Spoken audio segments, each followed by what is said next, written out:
Hey, I'm Brandon Vessels. And I'm Brandon Prince. And this is B Squared. Sure is, buddy. Sure is. Yeah. I don't know, like, every time we, start the podcast, we always go off, like, I'm Brandon Vessels, and I'm blah, blah, blah. Well, like, I don't know. Does that sound kind of cheesy or no? No, that's pretty much what me and Jacob did on the Excellent podcast, so Really? I'm kind of used to that, and sometimes we wouldn't even bother. We would just be like, hey, we're late, sorry. And then we'd go into it. Yeah. So it doesn't really matter that much to me. Right. So, starting this podcast, I don't really know what to talk about. Yeah. I mean, it's just sort of a thing that came up all of a sudden, but I'm always down, so... Yeah. Well, how's your day been, man? What have you been doing?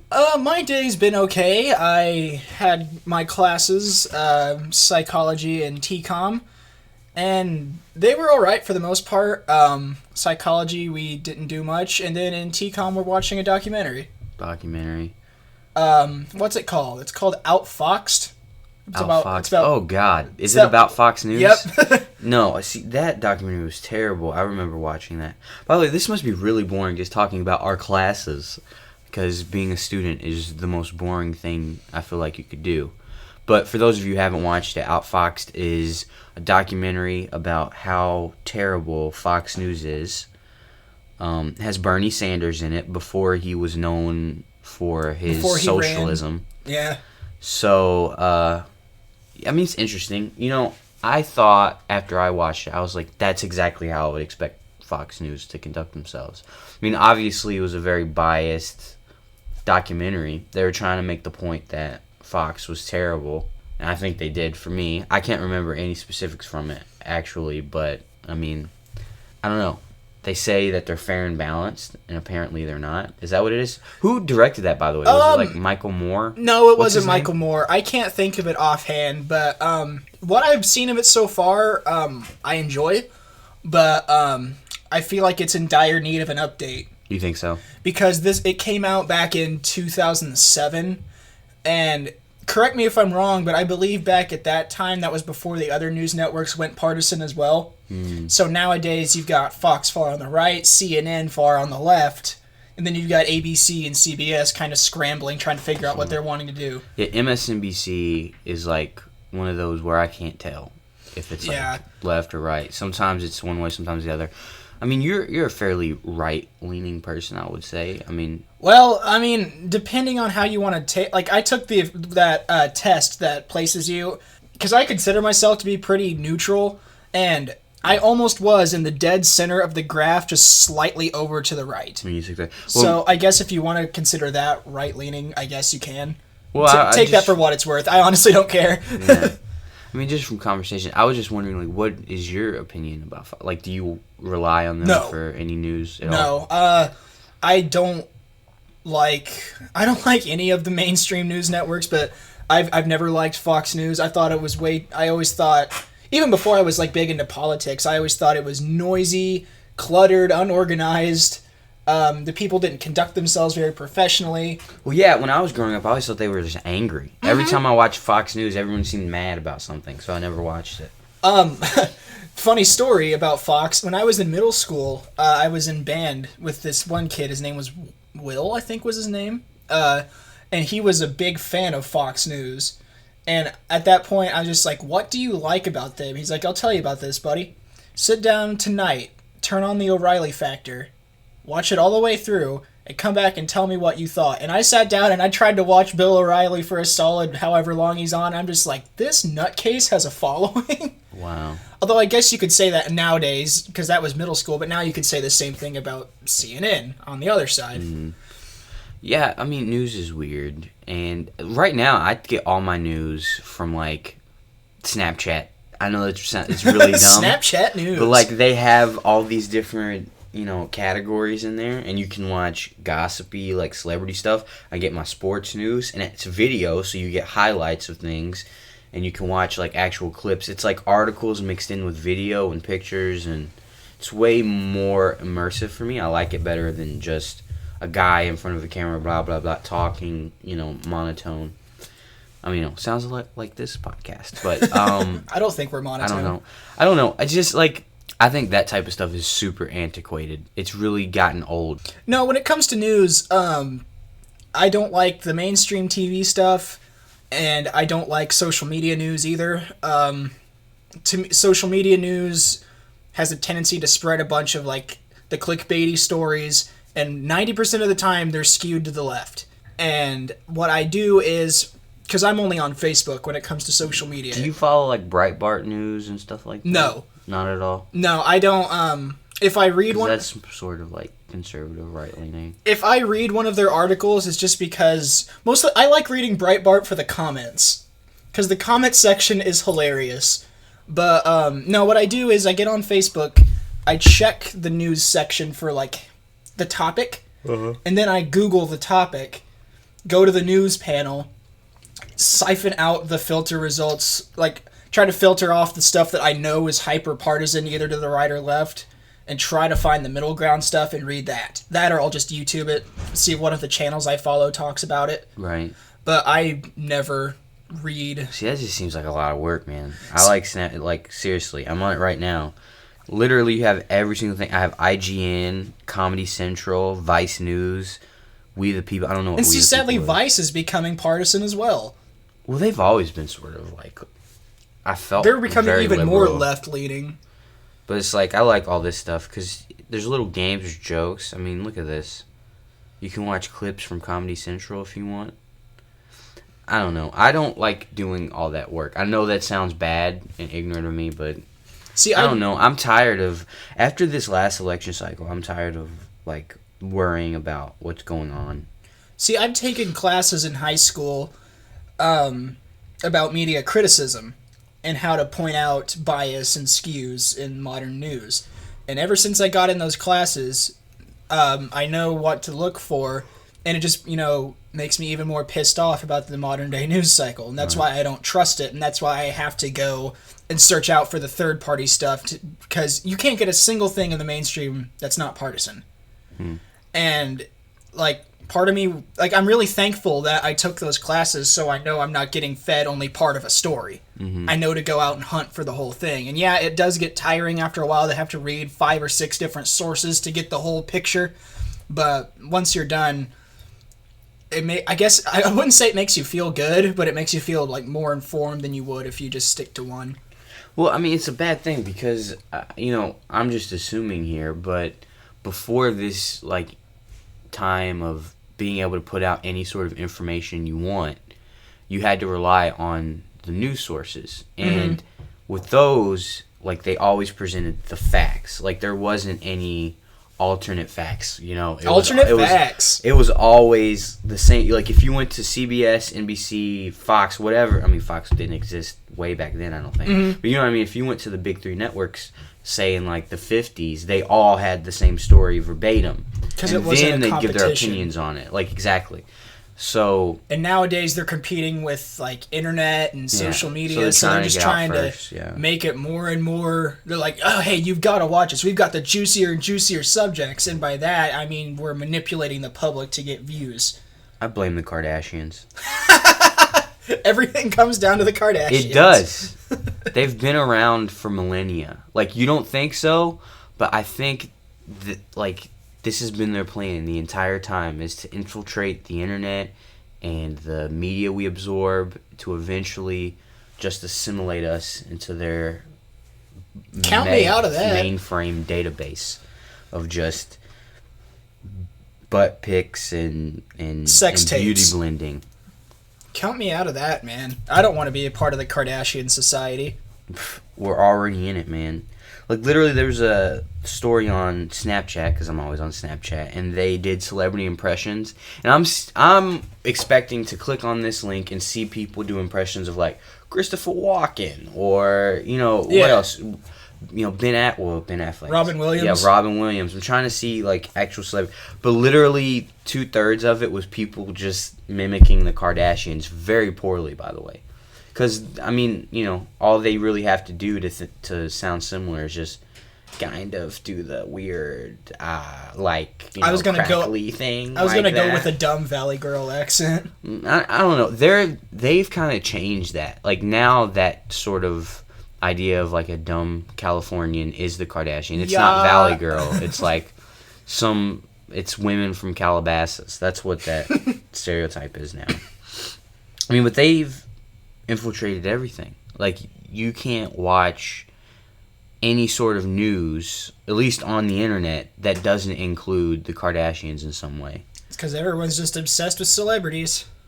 I don't get why that is. I mean, I kind of do, because, like, you see it, and my theory on why the Kardashians are so popular, other than the fact that their editing is, like, I mean, they should pay their editors millions of dollars. That's the only reason why they're even relevant. I think you told me about this before, but I don't remember the specifics. So basically, the whole thing is, on their own, the Kardashians can't hold people's attention.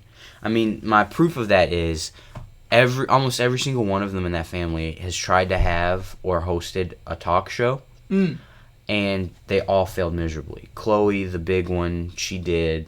And big as in tall, not fat. I mean, she looks very good, especially now. But she's had it for like a season, didn't do anything. The mom tried to have one. So, that's two of them. But still, you know what I mean? I mean, I get your point. A few of them have had shows, and a couple have had shows, and they've failed. And that's because long form, like, talking, they can't hold people's attention. So if you watch the show, you can notice that there's never one scene that lasts more than a couple seconds. Say like 5 seconds before they cut. There's a cut every like 5-10 seconds. Well, that's one of the rules of thumb of editing, is your shots should be somewhere between 4 to 7 seconds long. Well, I guess that's true. I don't really know about, editing theory in particular, but the thing I'm getting at is that if they were more interesting, you could, look if they were actually smart and had things to say. Exactly. If they had things to say, you wouldn't have to cut and, like, get people's attention elsewhere before, It's that kind of thing where for a fact, like, once they get done saying a sentence, they're like, so yeah, and then they keep having to cut out, like, the breaths for air. All that stuff. I mean, I don't know. It's amazing how popular it's gotten. It's different than any other reality show. They set the tone, and now every other reality show is just trying to mimic their form. And I think it's all in the editing. I think that's what it is. Also, people want to try to relate to them. Like, literally, I was watching one episode where it was, you don't know these people because you don't watch it, but, like, No. Scott Disick and Khloe and all those people and the mom were all in a living room talking about Scott's alcoholism and drug problems. They were like, buddy, you got to stop doing all the alcohol and drugs, man. It's not good for you. He's like weeping hysterically. And here I'm looking at, and I realized I'm looking at millionaires, depressed millionaires, every single one of them. Hundreds, well, maybe not hundreds, but, double digits, $1 million each in their bank accounts, but yet they're very unhappy. They still have the same problems. Not same. I mean, I'm not the same human problems, you guys. Exactly. They have human problems just like anyone else would, and I think that's the drawing. Like, for some reason, people hold them to such a high regard, probably because of their money, and then two, they're like, well, I could be like that because they're no different than me. Like, they like being able to connect to these people. I don't know. It's maybe they see themselves in that, Well, when it comes to celebrity worship, I guess if you want to call it worship, I'm more into celebrities for, like, their work or what they do as people. Mm-hmm. What do the Kardashians do when it comes to work? They don't do anything except, like, what? Or do they model? They model. I think, one of them sells makeup. But they don't act or anything like that. No, they don't act. So I don't understand why that would be something you want to worship. Just, like, looking pretty. I mean, yeah, it's really dumbed down society, I think, to be honest. Like, if you want to, like, worship an actor or a musician or just, like, an artist or something, it's like, yeah, I mean, because they've got, like, a talent to themselves. I don't know. Actors, like, I don't know why people think they're so amazing. They pretend to be stuff. Like, it takes a lot of skill to do that, and, like, convincingly. You think so? Yeah.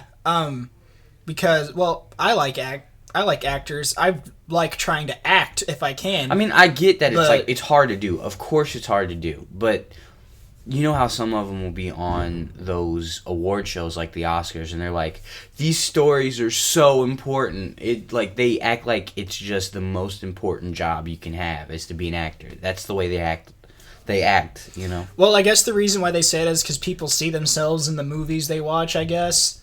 But I don't know. I'd kind of like to see someone who does really crazy, like, method acting. Do you know what method acting is? Yeah, like that guy that played Abraham Lincoln. Or Jared Leto. Yeah, Jared. Yeah, he is. He did it for Joker and Suicide Squad. Yeah, I heard that the rest of the cast just hated him during that because he was acting so weird. Yeah, because that's what method acting is. You never break character. So he was acting like the Joker constantly on set. Yeah, maybe you don't have to do Heath that. Ledger did it too. For Dark Knight. I don't think that that's absolutely necessary, to be honest. Like, I think I would have enjoyed the movie even if he didn't send severed pig heads to his castmates. You know? I think it's great because when you method act, you invest yourself even more in your character and you start kind of becoming them in your mind. And that therefore, whenever you're acting on camera, it's more natural to you. And you can just kind of like, I can't snap, but if I could, it's just like, yeah, you become that other person. Yeah, fun fact, Brandon Prince cannot snap. No, I cannot snap. Try to snap for him. Let him hear you. Hear that? That's the best I can do. It's like he's rubbing sandpaper together. That's him snapping. No, that's just my sweaty. That's my sweaty fingers. Yeah, sweaty fingers. Yeah. It's easy. You just snap. I can whistle, See? but I heard a guy whistling today on my way back from class, and it's like I've never seriously heard someone whistle. Usually, when I hear people whistle, it's ironically. There's some guy who walks up and down our hallway all the time who whistles the song from. Yeah, he's whistling right now. But I'm not sure if it's the same guy, but there's some dude who always whistles the song from Kill Bill. Really? Yeah. You know that Yeah, he goes up and down the hallways whistling that. That's a really good song. Like stuff like that is really important in movies, I think. Like, John Williams creating themes that like you just know instantly when you start singing them. Mm-hmm. I love stuff like that, like little earworms that you can't get rid of. I need to watch the first movie that did that. I don't know. What would have been the first movie? The first movie I can think of, or that I know of, excuse me, that has a character having his own theme is Fritz Lang's M. What is that about? It's a 30s movie, I think. It was one of the first sound movies. And it's like a killer, and he whistles his own theme song before he kills people. And it's supposed to be really good. I haven't watched it yet, but it's on my long list of things I need to get around to watching. My buddy Jacob talks about it a lot, and he's just like, this movie's fantastic. So I'll probably like it if I ever get around to finding it. What is it called again? M. That's all. It's just called it's just M. Who directed it? Fritz Lang. Fritz Lang. Yeah. That's really. Huh. I think he's like German or something like that. Fritz. Yeah. I had a teacher named Fritz. What was that like? She was the worst person I've ever met. Tell. What was this like? Well, I don't know. She was one of those people that took their... And I guess it's a good thing if you're going to be an instructor of any sort of subject like that, because she was taught biology. Okay. So she was a science teacher, and she just took her job way too seriously. Was she like give me an example? So we had to do, how you get those little workbooks? And yeah. You have like exercises and stuff to do. Mm-hmm. She wanted us to treat it like a peer-reviewed paper. Like we had to do everything to the T. Everything had to be perfect. You couldn't guess. Like it had to be, like we had to double check and do everything like 3 times over. It was, I don't know. And I guess they do that because they want you to treat everything super, Was this in one of your earlier years of college, or was this in high school? Yeah, this was, so a year out of high school, I did, I did this program where I got my associate's degree in like a year. Thank you for all of you out there clapping, because that's such an accomplishment. I'll give you, there you go. Thank you. No, it wasn't that big of a deal, because that whole program just fell apart. I shouldn't talk about it, but so I did that, and that was one of the classes I took was biology. And Fritz, she was something else. I mean, I don't know. She was nice towards the end. It was just when it came to teaching, she was very strict. And I don't like strict teachers. I like laid-back teachers. I like laid-back people in general. Oh, you would love my theater teacher Like, then. I just want everyone to chill out. Because the thing people don't realize is, now I want you guys to come in close for this. We're floating through space on a giant rock. Do you understand me? We're floating through space on a giant rock. Surrounded by other rocks. Exactly. So, a work paper in a biology book written by some guy in nowhere that I know of doesn't matter, because we're floating on a rock in space. This has been Philosophy with Brandon. Just keep that in mind. Whenever you're going through life and you're stressing out, just remember, what is it? We're floating on a giant rock in space. Exactly. So that's why I like laid back people, because we shouldn't be taking life so seriously, especially if you live in America, the United States of America, like me and Brandon do, because we get to have bottled water and Freedom. air conditioning and freedom and processed foods. It's great. Delicious. So just, try not to be... What were we talking about? I was going to say, if you like laid-back people, you would like my theater teacher then. He's some wacky older guy with white hair, and he tells us great stories. And it was yesterday. He told us a story of participating. He was directing a theater production of Charlotte's Web, and the audience was predominantly children. And the girl who played Charlotte she flubbed a line, and she forgot her mic was still on, and she ran off stage and went, fuck, fuck, fuck, fuck. And so, my teacher was just up in the class yelling fuck over and over again very loudly. Oh, my God. He just doesn't care. It's hilarious. He was the same dude who I said told us the story of where he went to see a play that had Quentin Tarantino was acting in it. Oh, yeah. And he was method acting, everyone. How was he method acting, Brandon? My teacher had a group of kids with him, and they were all... Because, when you go to a play, afterwards, all the cast goes out in the lobby, and you get to meet him. And he had people with him, and they were wanting to meet Quentin Tarantino, which, obviously, I would be in that group. I love that guy. But they waited and waited and waited, and just Quentin Tarantino did not come out. And so he went over to the bodyguard guy, and he's just like, hey, I've got a group of kids here who want to meet Quentin. When's he going to come out? And he's like, I really don't know, sir. You'll just have to wait. So they kept waiting and waiting and waiting, and I think he said they waited for a few hours. And he went up to him again. He's like, I don't mean to keep pushing, but is there any news on when Quentin's going to come out here? And so I guess the guard went back and looked around. He's just like, look, buddy, every time before Quentin does a show, we have to set out 2 lines of Coke for him. And right now he's coming down off his high, so I don't know how long it's going to be until he gets out here. Method acting. That's method acting for you guys. That is... I'm not sure if he was playing a cokehead in the play or Quentin Tarantino just likes to do coke before he acts. I mean, I'm sure that it gets you pumped up for the show, I mean, I've seen him play different. I've seen him play a dude, a zombie rapist in Planet Terror. So I mean, that doesn't seem like something that's too far out of his character to do. Right. Yeah, I don't know. I think if I was an actor, I would probably do something before I performed. Maybe not coke, but... Maybe not coke? Maybe a Jack and Coke, but not cocaine.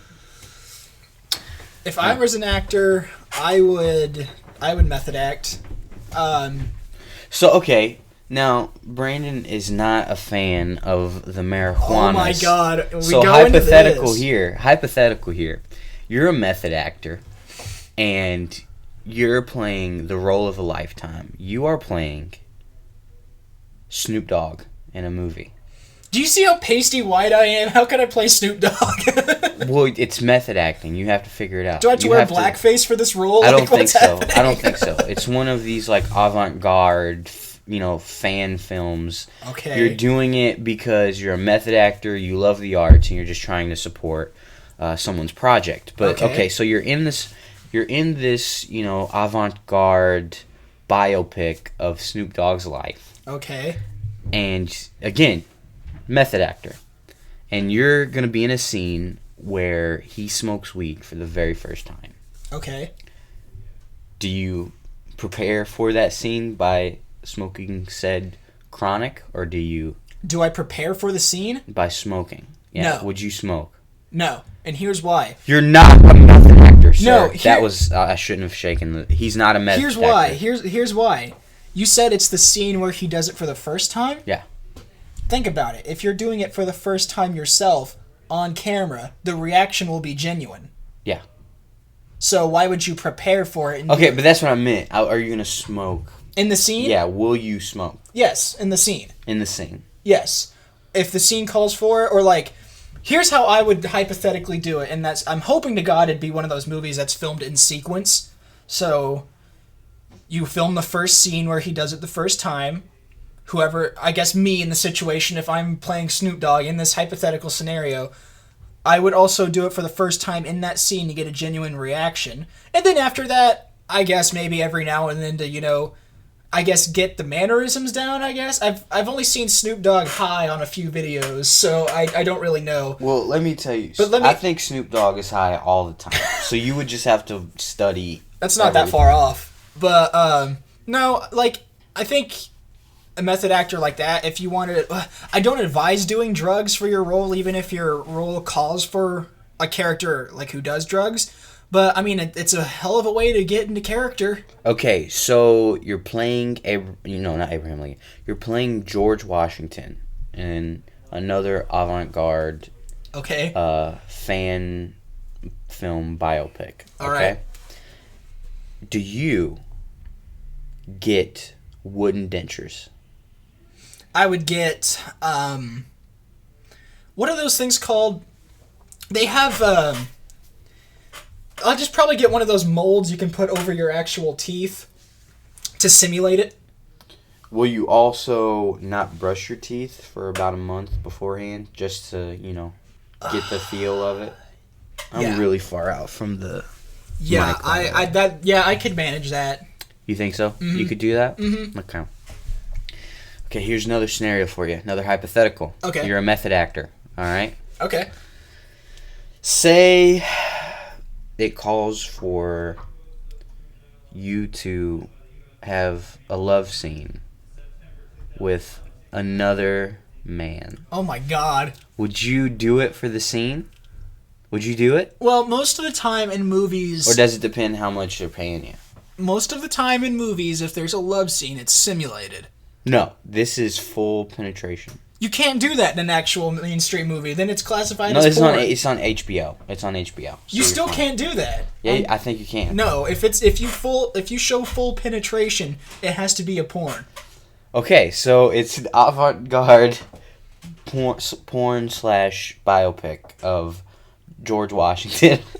George Washington didn't have gay sex. Okay, but keep going. Well, I've read different, I mean, even if... different historians have different takes on his life. I've heard that Thomas Jefferson had a dick ring, so, I mean... Oh my, did he invent it? No, I heard that... He invented the stove. No, that's Benjamin Franklin, never mind. I heard that Thomas Jefferson had a dick ring. I guess, like, in his trousers, he had a hook that he would hook it up on, because, you know how Thomas Jefferson owned slaves. He said only slaves let it hang down, so he wanted to have it up like a dignified gentleman. Oh my God. Now that could be total That's the dumbest thing I've ever heard of That in my could be life. total horse shit for all I know. Because why does it matter? I don't know, man. If no one sees it. Yeah. So, who knows? Maybe I'm standing at attention. You don't know. Why would it? He's only doing that for himself, not anyone else. I can't imagine that'd be comfortable either, because, like... No, it wouldn't be. Imagine how... Because it's just like you're folding yourself up... We got way off topic, but, like, you're folding yourself up in the front of your pants, like... That's not the way to go. No. Especially back then, he had those wool trousers. It just was probably really uncomfortable. I think they called them pantaloons back Pantaloons. then. I don't know. That's a quote from Aqua Teen Hunger Force. He had those weird socks that you had to hang on to your thigh with those. It's like suspenders for your socks. Hey, I like those socks. Have you ever worn like suspender socks? No, but I need to. I've never worn suspenders, actually. I have. Suspenders are for fat men. It's like after you... No, they're for old men. After you get big enough to where your pants can't be held up with a belt, you have to literally suspend them in air with 2 strings. No, I think they're just for old men because, like, funny story from when I worked at the grocery store. I was working stocking the shelves one day. I see some old man kind of like shuffling up towards me. He's probably like in his mid-80s. He's like, "Hey, Sonny, care to give me an emergency hookup?" And he turns around and his suspender had come off his pants. I'm just like, "Okay, yeah, sure thing, sir." He wanted you to hook. So I had to hook his suspender back on his trousers. He's like, "Thanks, really appreciate it." And he tipped his hat at me and left. Was this man a pilgrim? Why did he tip his hat? No, at it you? was Sunday, and he was like dressed up for church. Oh, okay. Was he Amish? No, Okay. Did he have a beard with the mustache? No, shaved clean out? shaven. He was clean shaven. Mm-hmm. Okay. No. Was he riding in a horse and carriage by any chance? No, there was an old man who hit on me one night in the grocery store, though. Wow. Did he drive a horse and carriage? Did he wear a monocle? No. Was he the Monopoly man? No. No, he wore a sports jacket. Who wore a sports jacket? I was stocking the chips. I was down on the floor, and he just comes up behind me, and he's like, "Oh, no better sight than a man on his knees." Oh my god, that's sexual harassment. I am not kidding. And I just turn around and like, "Excuse me, sir?" And he's like, "Oh no, keep doing what you're doing. You're fine. You're fine." And I'm just like, I'm about to get... Leave. I would have left. I did. He seriously said no better sight than a man on his knees. That's borderline sexual harassment. Like, he was a few words away from a lawsuit. See, like, I have a pretty good sense of humor, so I was kind of weirded out, but then I just figured out, like, this is the funniest thing that's happened to me all night. Man, I don't know what I'd do in that situation. I just finished what I was doing, threw my box in my box bin, and just quickly wheeled it into the back to tell my boss about what happened. And I'm like, "You'll never guess what just happened to me." So he was wearing a leather jacket? It was just some, like, sport, maybe kind of like a windbreaker. He was wearing a windbreaker? Probably kind of like one of those windbreakers, and he just kind of, like, was standing behind me. So he was wearing, like, a tracksuit? No, it was like one of those, 80s, like, purple with the green stripe down the leg. No, it wasn't it was like normal pants and then like just a windbreaker jacket. And he was standing kind of like with his hands on his hips, kind of like a Superman-ish type thing, but not like with his chest puffed out. Was he poking his his groin in your face? I'm sure you were probably eye level with it. You were on your knees. No, he was tall. He was taller than me. Oh, so you were probably like what? Probably like thigh, mid thigh. Yeah. Okay. And so I just turn around and I'm like, "Excuse me, sir." You look at his mid thigh and look up and you see just. Was he wearing like aviators? No. Like silver aviators? No. Was this Joe Biden? Did Joe Biden hit on you? If Joe Biden hit on me, I want like a picture of him afterwards. Be like, "Dude, it's Joe Biden. Crazy Joe Biden." That'd be a fun story. No, I just kind of like went to the back and I just told my boss, "Like, you'll never guess what just happened to me." There's a lot of weird stories like that happen at the grocery store. We could do a whole podcast on grocery store stories. Yeah, I bet, man. I've never... you want to hear something surprising about me? What? I've never had a job, ever. I've only had 2, so... You've only had 2 jobs? Yep. I've done, like, odd jobs and things. Like, I worked for this older guy. He, like, flipped houses, I guess. So I had to come in and, like, just carry things to dumpsters. I did a lot of that type of work. A lot of, dealing with... What is that stuff called? It's, like, fluffy and it makes you itchy. Insulation. I dealt a lot with, like, very old insulation. I wasn't given a mask either. So you're breathing in fiberglass. Yeah. So, and it was old too. Like, it wasn't pink anymore. It was brown. It was like just brown, old insulation. Man, it looked like sad cotton candy. The asbestos in here is really great. So, I've done stuff like that, but I've never, like, gotten a paycheck. It's always been, like, non-taxable cash, so... Like, I don't know. I applied for a job on campus because I didn't get the job, but they just turned you down. Yeah. What was it for? The bookstore. Oh, really? Yeah. You applied for the bookstore. I heard that students can't be cashiers anymore. Is that true? I have no idea. Yeah. I know the cat, like, and I don't think that was a smart move because now all they have is like weirdo older ladies that are the cashiers and stuff, and it's just really uncomfortable. The other day, I was going to get some chicken nuggets because I'm a child. And, Me too. and I was grabbing said nuggets, and this lady says to me, she's like, "Hey, do you want to go to Las Vegas with me and my friends?" And I'm like, "Excuse me?" I just look around, and I'm like, "No, thank you." And then she was like, "No, not you." And then I look back, and there's this more handsome, taller guy. And she said, "You know, you want to go to Las Vegas?" He was like, "I don't know. I'm going to check out now." When an older lady starts asking you if you want she to go wasn't to old, Vegas. but she's like, I want to say like mid-50s. And to me, I mean, she's older than I am by a few decades. So I don't know. It was just weird. I think that was her hitting on that more handsome guy behind me, getting his hot pockets. There was a hot mom who used to come through my line at Ruler and call me sweet cakes. Wow, sweet cakes? Yeah. As in like your butt cheeks?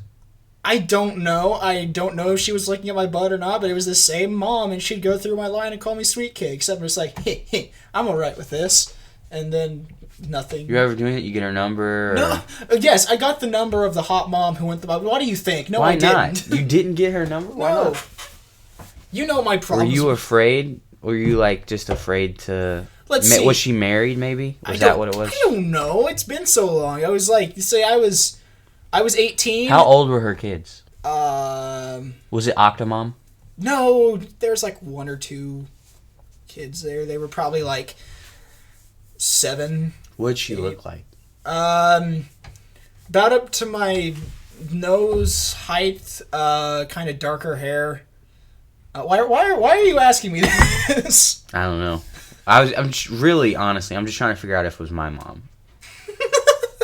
That's what it was. I'm afraid. That's my fear, is that my mom is like flirting with young cashiers at Rulers. God. In Bedford, even though you live in Evansville. Yeah.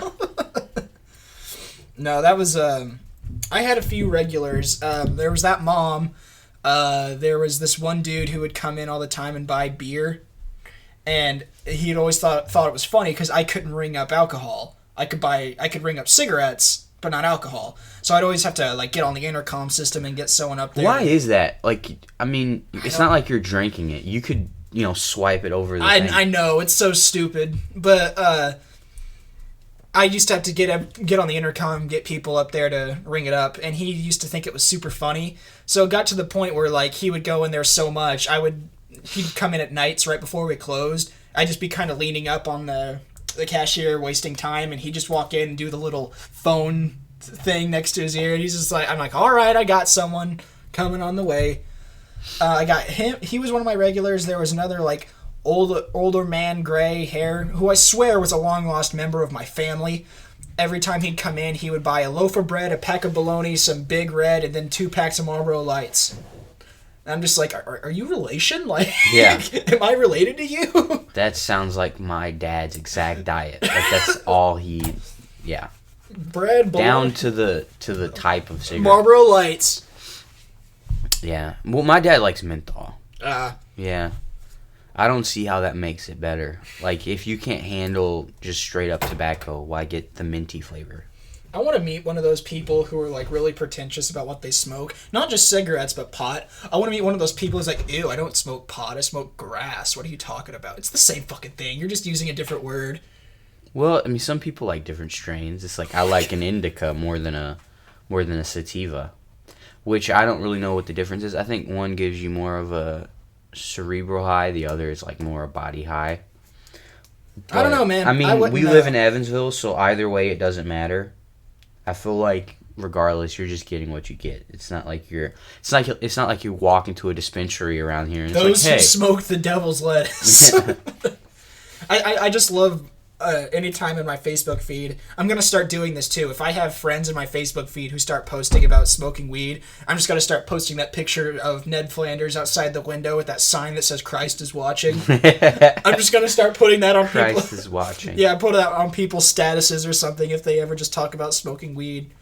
Which I never understood. It's just like, yeah, you're breaking the law. Might as well post it on Facebook. Yeah. That sounds really smart.